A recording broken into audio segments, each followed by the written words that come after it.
Hello दोस्तों, आज के इस वीडियो में मैं आपको CHO कम्युनिटी हेल्थ ऑफिसर कैसे बनते हैं इसकी पूरी जानकारी देने वाला हूं। जैसे कि CHO कौन होता है, इनका क्या काम होता है, CHO कैसे बनते हैं, इसकी प्रक्रिया क्या है, कौन सा एग्जाम देना होगा, एजुकेशन क्वालिफिकेशंस क्या होनी चाहिए, CHO की सैलरी कितनी होती है, एटसेट्रा। तो चलिए वीडियो शुरू करते हैं।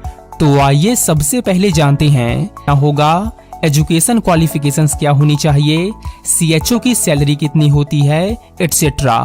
तो चलिए वीडियो शुरू करते हैं। तो आइए सबसे पहले जानते हैं CHO कौन होता है और इनके काम के बारे में। दोस्तों, CHO जिसका full form community health officer होता है, ये पोस्ट भारत सरकार के द्वारा आयुष्मान भारत योजना के अंतर्गत चालू की गई है। दोस्तों, CHO एक हेल्थ वर्कर होता है जो गांव और छोटे इलाकों में लोगों को बेसिक इलाज और हेल्थ सेवाएं देता है।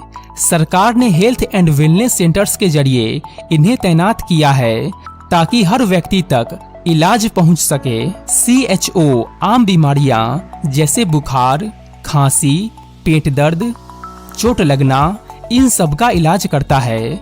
यानी कि हॉस्पिटल्स में जाने की जरूरत नहीं, गांव में ही हेल्प मिल जाती है। तो दोस्तों, अब आप जान गए कि CHO कौन होता है और इनका क्या काम होता है। तो चलिए अब जानते हैं CHO बनने के लिए एलिजिबिलिटी क्राइटेरिया क्या रखी गई है। तो दोस्तों, कैंडिडेट के पास BSc nursing, post basic BSc nursing या GNM general nursing and midwifery की डिग्री होनी चाहिए। यानी कि इन तीनों में से किसी एक का डिग्री होना जरूरी है। एंड कुछ स्टेट्स में एक सर्टिफिकेट इन कम्युनिटी हेल्थ भी मांगी जाती है। अगर आपके पास ये नहीं है तो कुछ स्टेट में आपको सिलेक्शन के बाद ये कोर्स करवाया जाता है। और अगर हम बात करें एज लिमिट की, तो जनरल कैटेगरी की एज लिमिट 21 to 40 इयर्स रखी गई है। एंड यहाँ पर SC ST कैटेगरी को 5 साल दोनों क्राइटेरिया को फुलफिल करते हैं तो आप CHO बनने के लिए फॉर्म अप्लाई कर सकते हैं। तो आइए अब जानते हैं CHO कैसे बनते हैं, इसकी प्रक्रिया क्या है।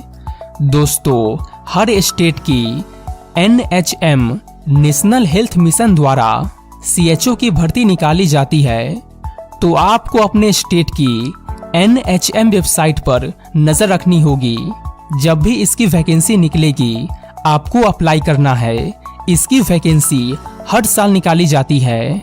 फॉर्म अप्लाई करने के बाद एक रिटन एग्जाम होता है जिसमें हेल्थ से जुड़े बेसिक टॉपिक्स से क्वेश्चन पूछे जाते हैं, जैसे anatomy, physiology, community health nursing, nutrition आदि। ये एग्जाम 2 घंटे का होता है और इसी एग्जाम के बेसिस पर मेरिट लिस्ट बनती है। तो जिन कैंडिडेट का नाम उस मेरिट लिस्ट में आ जाता है उनका सिलेक्शन CHO के पोस्ट पर कर लिया जाता है। इसके बाद ट्रेनिंग होती है। चुने गए कैंडिडेट्स को कुछ महीनों की ब्रिज कोर्स ट्रेनिंग दी जाती है ताकि वो हेल्थ एंड वेलनेस सेंटर्स में काम करने के लिए पूरी तरह से तैयार हो सके। और ट्रेनिंग पूरी करने के बाद कैंडिडेट पूरी तरह से एक CHO ऑफिसर बन जाते हैं। तो आइए अब जानते हैं CHO की सैलरी कितनी होती है और इनको क्या क्या सरकारी बेनिफिट दी जाती है। तो अगर बात करें सैलरी की, तो एक CHO की बेसिक सैलरी 25,000 से 35,000 पर मंथ होती है। एंड रहने के लिए एक क्वार्टर दी जाती है। तो दोस्तों, अब आप जान गए कि CHO कौन होता है और कैसे बनते हैं। तो अगर वीडियो अच्छी